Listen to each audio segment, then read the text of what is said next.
It's the Ross Tucker Football Podcast. Yeah, it is.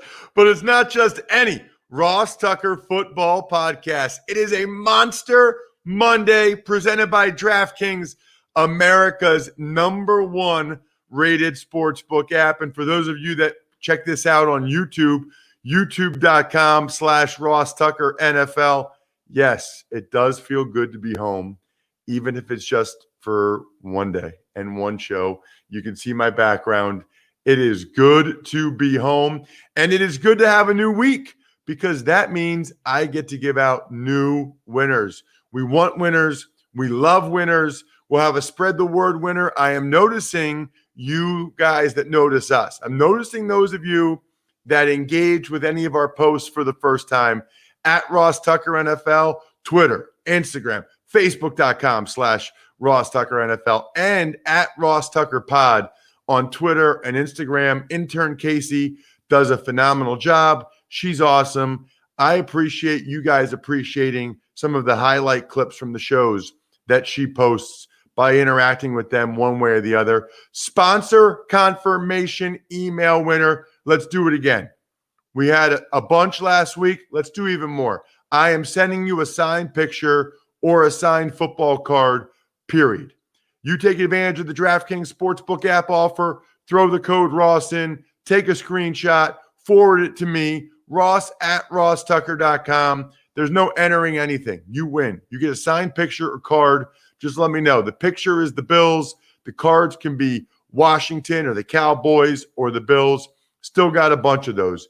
YouTube shout out later in the week. I just posted on YouTube the shout out from my guy, Jeff Etherton. He wanted it for a friend, a specific friend, Brian, who's a big Bills fan. I gave him a shout out. People pay for that on Cameo, and he got it for free just commenting over at youtube.com/RossTuckerNFL. Patron shout out, Micah Sedmark. Micah, I love it.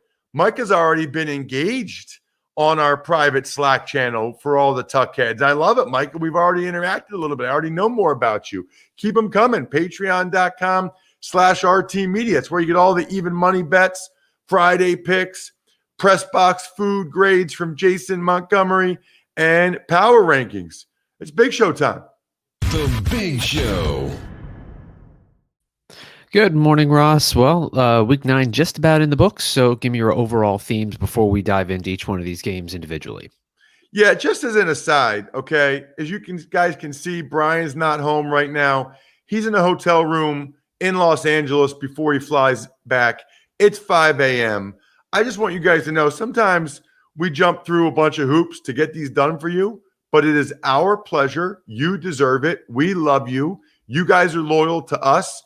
And you spread the word. So we find a way one way or the other, even when Brian and I are flying all over the place, to be able to get these shows for you. I will be flying to Indianapolis today because I've got Eastern Michigan at Ball State Wednesday night. A little bit more Maction for CBS Sports Network. So hello, Muncie, Indiana. Anyway, just a little props for Bri.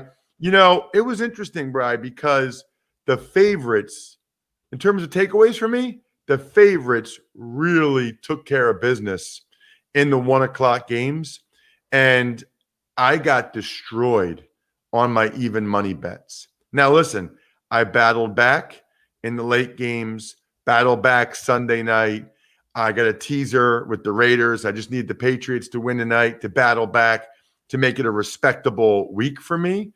But early on, Brian, almost all the underdogs I took, right? You guys know I like taking underdogs. The Bears +5.5 were getting demolished by the Titans. The Broncos +4 getting annihilated by the Falcons. The Colts +3 were behind by a couple touchdowns to the Ravens. The Lions +4.5 getting smashed by the Vikings. I mean, it was bad. It was really, really, I'm sitting here thinking, oh my gosh, I'm not going to have any even money listeners anymore. And that is rare. It's rare to have such a lack of drama in the 1 p.m. games. There wasn't really a whole lot of drama or close games. And it's rare to have that many favorites winning by double digits. Now, window dressing for the Bears late, window dressing for the Broncos late. We'll get into those games, but there wasn't really drama. I mean, it wasn't really notable or, oh my gosh, this could go either way. They battled back to make it one-score games, but it was not – these games were never in doubt, and really even the bets were never in doubt. It's rare, really rare in the NFL for favorites that were laying points to be that dominant like they were. Big-time lack of drama. However, in terms of the themes from the week, the late games made up for it. I mean, the late games had all kinds of drama. The game you were at, Bri? Are you kidding me? Unbelievable game. We'll get to that. The Raiders and the Chargers, crazy ending. The Steelers and Cowboys was a nail-biter. The Dolphins and Cardinals. I mean, the 3 late games were awesome, absolutely awesome, and made up for the lack of drama at the 1 p.m. games. And then, the other thing is, these are why they play the games, Bri. You know what I mean? Like the Bucs getting their asses whipped by a bunch of gosh darn Saints. You know what that's from, Bri? No, I don't. Revenge of the Nerds. Oh my gosh, I do know that. Yeah. John Goodman. He's like, you guys just got your asses whipped by a bunch of gosh darn nerds. The alpha betas. I tell you what, I do something about it. If I were you guys, I do something about it. And then they all run and they go after the nerds. Oh man, I haven't seen that movie in so long. Brian, side note, one of the first movies I saw boobs on. Revenge of the Nerds, when they had like the hidden cameras at the sorority. I don't know how old I was, 10, 11, 12, but that was awesome. I watched that movie on repeat. That and European Vacation, when Rusty's with the German girl. Those are like those 2 movies. My mom thought I was watching Sound of Music, which is amazing because of that one scene. It definitely was not Sound of Music, but I specifically remember those 2 movies as some of the first movies I saw boobs on. Very nice. That was, yeah. Those were the days, dude. Those were the days. Anyway, how do we talk about stuff like this? How did that happen? Oh, asses whipped. Anyway, the Bucs got their butts whipped by the New Orleans Saints. That was crazy. I mean, we'll get to the game, but I was not expecting that. And how about the Cowboys giving the Steelers an absolute run for their money? Was not expecting that whatsoever at all. What I am expecting with the holidays coming up is for each and every one of you to go to Mack Weldon, because Mack Weldon is awesome. They've got a totally free loyalty program called Weldon Blue. Level 1 gets you free shipping for life.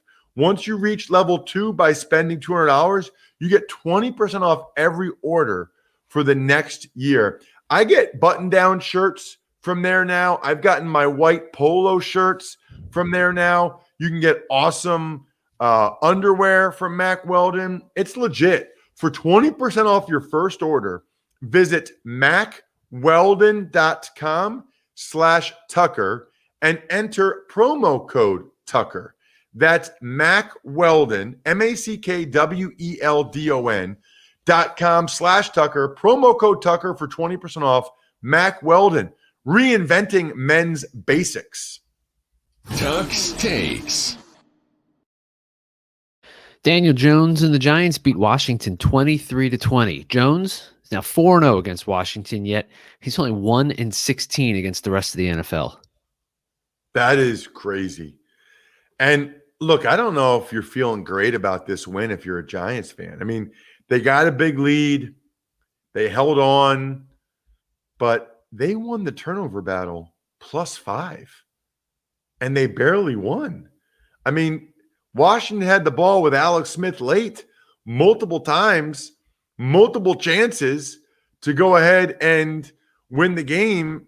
Alex Smith threw picks. Alex Smith, look, there's a lot of positives. The story is incredible, but he's clearly not 100%. And you can see that when he tries to move at all. I mean, he looks like he's about 70% of what he used to be in terms of mobility. Kind of hard to watch, and it can't be easy to play that way. I mean, the NFL, Bry, hard enough as it is. Kyle Allen had a gruesome injury. Daniel Jones didn't turn it over, so that's good, but he still didn't really play that great. Washington might have found another receiver, by the way, Cam Sims, making some plays. Tuck's Takes. The Chicago Bears dropped their third in a row, 24-17 to the Titans in Tennessee. Just when I started to believe in the Bears, just when I said I was wrong about the Bears, they're kind of proving me right every week. The offense isn't good enough. As good as the defense is. I mean, the Titans have a good offense, only had 228 yards. As good as the Bears defense is, the offense just can't hold up their end of the bargain, period.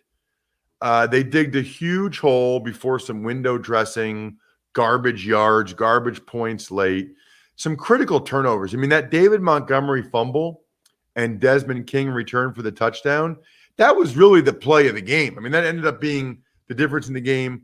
A.J. Brown had a huge day for the Titans, kind of got back where we thought he would be this year. Jayon Brown and Harold Landry helped the Titans have a much, much better performance on defense than they had been having. Tuck's Takes. Dalvin Cook continued to impress yesterday. Career high, 252 scrimmage yards and 2 rushing touchdowns in the Vikings' 34-20 win over the Lions. You know what he did to the Vikings running game, Bry? He kept it cooking. Ah, very good.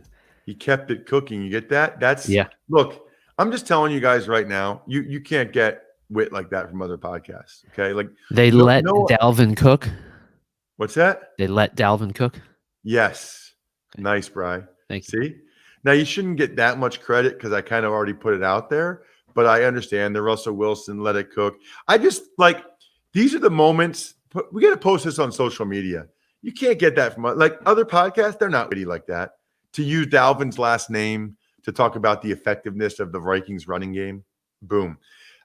Look, Detroit's run defense, horrific. Matthew Stafford got hurt after 2 brutal interceptions, which really cost the Lions any chance to get back in the game. Chase Daniel threw a bad one. I mean, the Detroit Lions blocked 2 punts and lost the game by 14 points. There's no way that's happened before. You block 2 punts and you lose a game by 14 points. It's almost physically impossible to do. Tuck's Takes. Patrick Mahomes became the fastest player in NFL history to throw 100 touchdown passes. He did it in only 40 games. It's 4 less than Dan Marino. Chiefs over the Panthers, 33-31. So this is what's kind of crazy about the Chiefs right now. The defense was not great. The Panthers put up an impressive performance, some good numbers. I love the way Teddy Bridgewater's playing and putting it all on the line and selling out despite that serious injury he had. I mean, he is playing, diving, scraping, trying to get this young team. He's trying to prove that he should be the guy in Carolina long term, and I love him for it. I love him selling out like that. Christian McCaffrey played really well, although he clearly hurt his shoulder late in the game, something to keep an eye on. And it still doesn't matter, Brian, because Mahomes is that good. Mahomes is that good that even though the defense wasn't great, even though the Chiefs couldn't run the football, the Chiefs still win. So impressive. Tuck's Takes.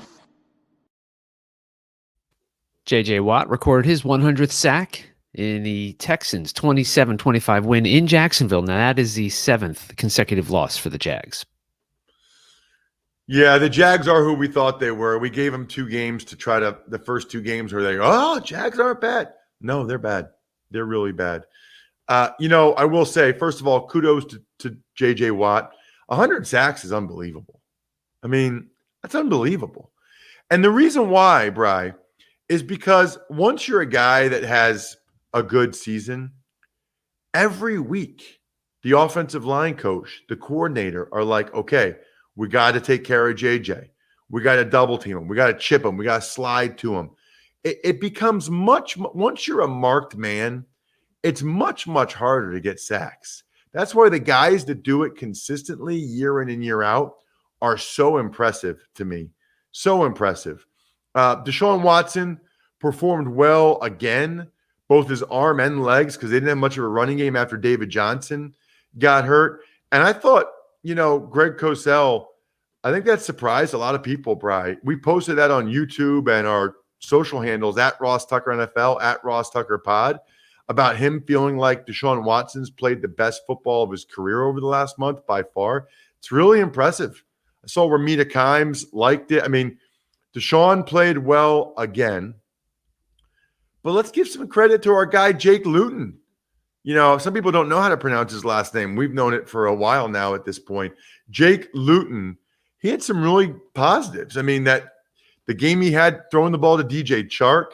How about that late game drama and spin move touchdown was like slow motion spin move, kind of hilarious from Jake Luton. But he did some positive things. I think they need to see what they have in him the rest of the year. Tuck's Takes. The Ravens bounced back from last week's loss to beat the Colts yesterday, 24-10, 31 straight games with at least 20 points for the Baltimore Ravens. That is an NFL record. Yeah, that's really impressive. I mean, that kind of consistency, you should win a lot of games if you're scoring over 20 points 31 times in a row. You used the word, Brian. I'm going to use it again. It's what I have written down in my notes. Impressive bounce back and comeback by the Ravens.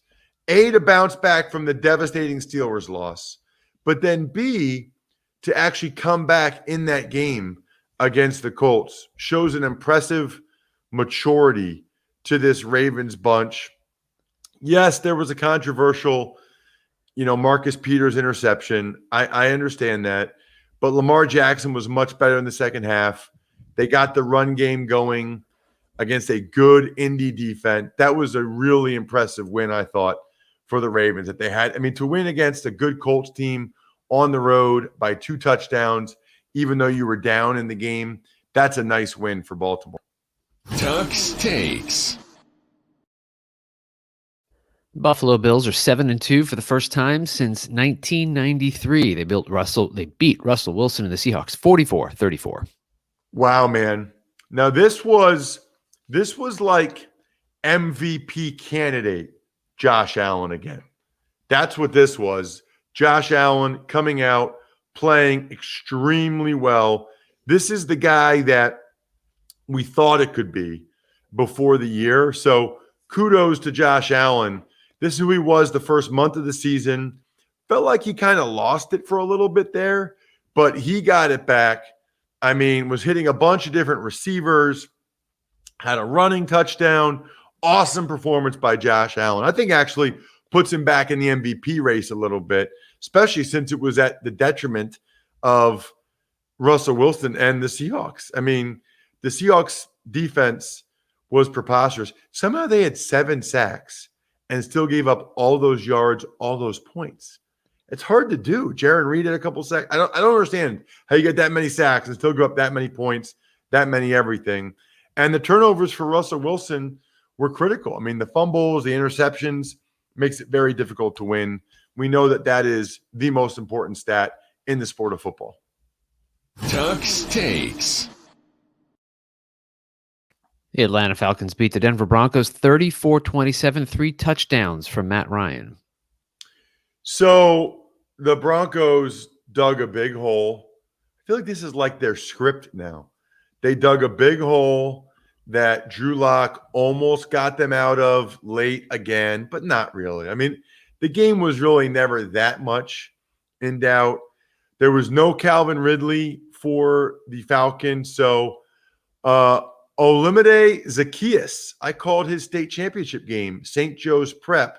He had a big day. The former St. Joe's Prep Hawk, the former UVA running back turned wide receiver, had a big day. Matt Ryan was solid. As the Broncos defense, let's be honest, Bri, the Broncos defense just is not what I thought it could be or was, even after they had that performance against the Patriots and Cam Newton, and then I thought they played well against Patrick Mahomes. They're not the real deal.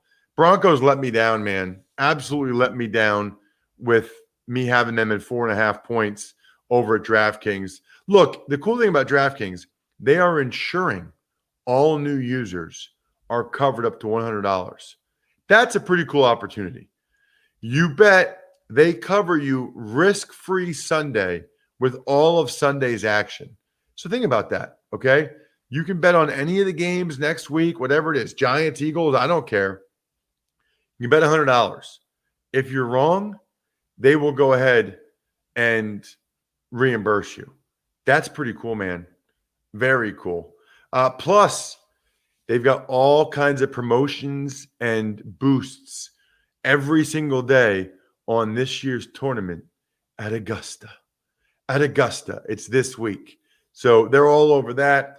Download the top-rated DraftKings Sportsbook app now and use promo code Ross when you sign up to get this can't-miss offer.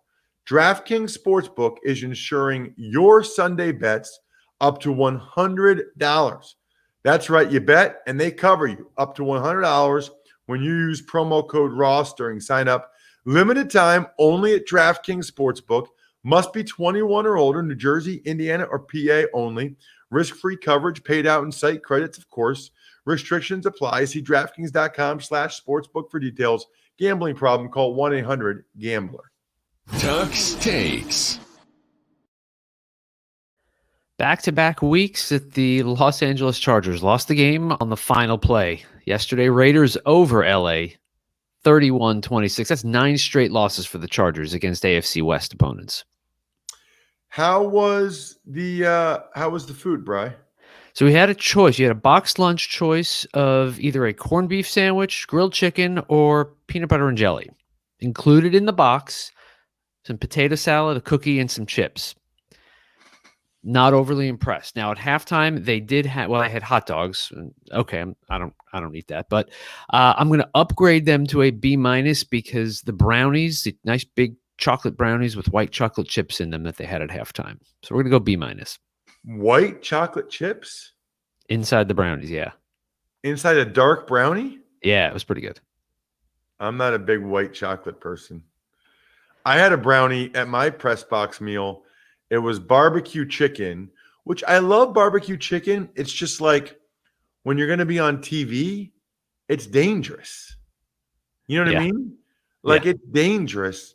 And they had corn on the cob and potatoes. It was good. UNLV. It's good. That stadium, by the way, have you been there yet, Bri? I'm sorry, say again? Have you been to the Raiders Stadium yet? I have not, hoping to go in a couple of weeks. So tell me, how was it? Dude, it's unbelievable.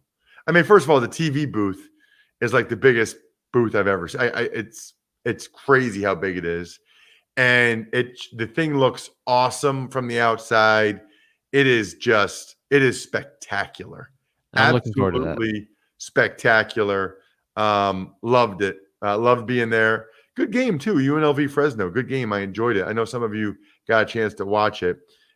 Derek Carr had a fumble at the end of the first half, which just gave the Chargers a field goal. I mean, gave them 3 points, which I thought could be the difference in the game, and almost was the difference in the game with what happened at the end. Other than that, though, I thought Derek Carr played really well again. I mean, he kind of ran it a couple times well, getting Aguilar involved, Waller, Devontae Booker, and Jacobs.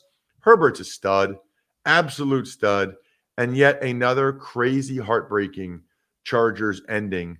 I mean, Bri, did you think he caught it? Initially, it looked like he caught it. You had to see like 5 angles on TV to realize he didn't catch it. Tuck's Takes. The Pittsburgh Steelers overcame a 13-point deficit to defeat Dallas 24-19. They are 8-0 for the first time in franchise history. It's hard to believe with all the Super Bowls that this is the first time in franchise history they're 8-0. Cowboys special teams were a major factor. Kudos to the Cowboys special teams. Some of their returns, the fake, the throw the ball back across the field. You know, John Fossil gave his team every opportunity possible to win this game, and they still weren't able to get it done, unfortunately. Ben Roethlisberger was actually better after the injuries, after the injury to his knee, after he banged up his knee and went in the locker room. He was actually better after that. The Steelers did not dominate the line of scrimmage as much as I kind of thought they would. So kudos to the Cowboys, a very impressive performance, a valiant effort with Garrett Gilbert at quarterback, but ultimately not enough. Tuck's Takes. You know I'm going to do it. Miami Dolphins are 2-0 since they switched starters. The final over the Cardinals, 34-31. Yeah, so because so many people have already done that on Twitter, that's actually lame that you just did that. Like, that's like me saying Dalvin had the Vikings run game cooking. It's obviously unbelievably cheesy, but I don't see other people doing that.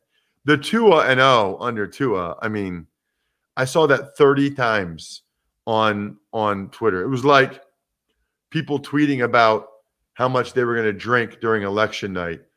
This is me right now. And like they'd have a picture of a guy drinking. Like, yeah, I saw that 12 times already, dude. It's not a funny joke at this point. Anyway, wow. Tua played much better.